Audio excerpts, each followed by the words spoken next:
তার দরিয়ানুর সহ আরও হিউজ জুয়েলারিজ, তার যে গয়না ছিল, তার মানে পুরুষ ব্যবহৃত যে গয়নাগুলো ছিল, তার ওনার সোড এভরিথিং আমার কাছে আছে, লিস্ট ইজ এভরিথিং, ছবি সহই আছে।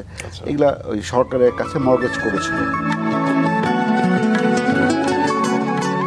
আমরা একটু আপনার সেই নবাব পরিবারের প্রসঙ্গে ফিরি এবং সেই দরিয়ানুর, দরিয়ানুর যেটা একটা ট্রেন্ডি একটা টপিক এখন, সেই সম্পর্কে শুনবো। দরিয়ানুর সম্পর্কে যেটুকু আমার জানা এবং আমার রিসার্চ, মানে যেটুকু আমার পেপার ওয়ার্কে যেটুকু পাই আমরা, এটা নবাব সলিমুল্লাহ যখন মর্গেজ করেছিলেন তার প্রপার্টি, তার দরিয়ানুর সহ আরও হিউজ জুয়েলারিজ, তার যে গয়না ছিল, তার মানে পুরুষ ব্যবহৃত যে গয়নাগুলো ছিল, তার ওনার সোড এভরিথিং আমার কাছে আছে, লিস্ট ইজ এভরিথিং, ছবি সহই আছে। এগুলা ওই সরকারের কাছে মর্গেজ করেছিল।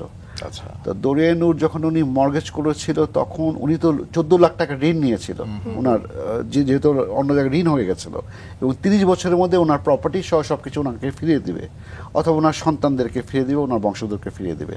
তা তো দেয়ই নেই, দেওয়া হয়ই না ইনফ্যাক্ট। তো দরিয়ানুর তখনকার দিনে ওই 1908 সনে যে মর্গেজ করা হয়েছিল, তখন দরিয়ানুরের ভ্যালুই ধরা হয়েছে 5 লাখ রুপিস। আচ্ছা আচ্ছা। তার সাথে অন্যান্য জুয়েলারিজ ছিল, অনেক কিছু জুয়েলারি, 109টা। এটা তো সবাই জানে, অলরেডি সরকারের অধীনেই আছে। তো ওইটা আমরা চাবো এখন যে সরকার একটা নিয়েছে, উদ্যোগ নিয়েছে খুলে দেখার জন্য কি আছে না আছে। তো আমার কথা হলো সরকার অবভিয়াসলি করুক, আমাদের নবাব পরিবার থেকেও সে কমিটিতে রাখা হোক। আমাদের নবাব পরিবার থেকে যদি না থাকে কেউ কমিটিতে, সরকার তাদের সরকারি মহল দিয়ে সবাই নিয়ে খুললো, বাট আমাদের রিপ্রেজেন্টেটিভ কেউ থাকলো না, সেটাও তো আমি বলবো এটা অন্যায় করা হবে। যার সম্পত্তি, যারা উত্তরাধিকার, তাদের রিপ্রেজেন্টেটিভ না থাকে, তাহলে তো এটা আমি বলবো যে থাকা উচিত। আমরা একদম অনুষ্ঠানের শেষ পর্যায়ে চলে এসেছি, ঈদের রাঙা সকাল, আমরা অনেক আনন্দে কাটালাম। তবে জীবনের সাথে তো আসলে রাতের পর দিন আসে, জীবনের সাথে মৃত্যুও থাকে। আসলে মৃত্যু নিয়ে আপনার কি ভাবনা রয়েছে? প্রতিটা টাইমে আমি ফিল করি সেটা। একটা মানুষ, আমি ফিল করি যে সকালবেলা ঘুম থেকে করে যে আমি একটা রাত, একটা দিন পেলাম, আমি এটা 100% ট্রু যে আমি আসছি, আমার ইচ্ছায় আমি আসিনি, এক নাম্বার। আর আমার ইচ্ছায় আমি যাব না, এটা টাইমিং আল্লাহ কখন আমার মৃত্যু রাখছে, আল্লাহ রেখেছেন। আমি তো ওনার কাছে বলেও আসিনি, আমাকে তো বলে নাই যে নাইম তুমি যাও, তোমার পারপাসটা কি অথবা কি, সেটা আমি এখানে এসে জানতে পারছি। তো আমি যখন ব্যাক করবো আমি কী নিয়ে গেলাম, এটা আমার অবভিয়াসলি আমার বিবেকে লাগে। আমি যা মিস্টেকগুলো করেছি লাইফে এখন পর্যন্ত, প্রতি টাইমে মিস্টেক করে যাচ্ছি, তো ওই মিস্টেকটা কতটুকু শুধরে আমি যেতে পারবো এটা ফিল করি, প্রতিটা টাইমিং আমি ফিল করি যেন আমি দাঁড়াবার মতো আমার কোনো স্কোপ আছে কি না ওনার সামনে, যে দাঁড়াবো আলটিমেটলি, যে আল্লাহ কি করবে আমাকে মাফ করার মতো, এবং দাঁড়াতে পারবো কি না, মানে ওই পজিশনে এখন মতো আমি আসতেই পারিনি, ওইটা আমি ফিল করি। আর মৃত্যু তো অবভিয়াসলি আমি আসছি, আমাকে যেতেই হবে টুডে অর টুমরো। আমি কী নিয়ে গেলাম আর কি রাখার তো কিছু নাই, আমি কী নিয়ে যে যাবো এবং ওনার সামনে দাঁড়াবো, এটাই আমার চিন্তা এখন।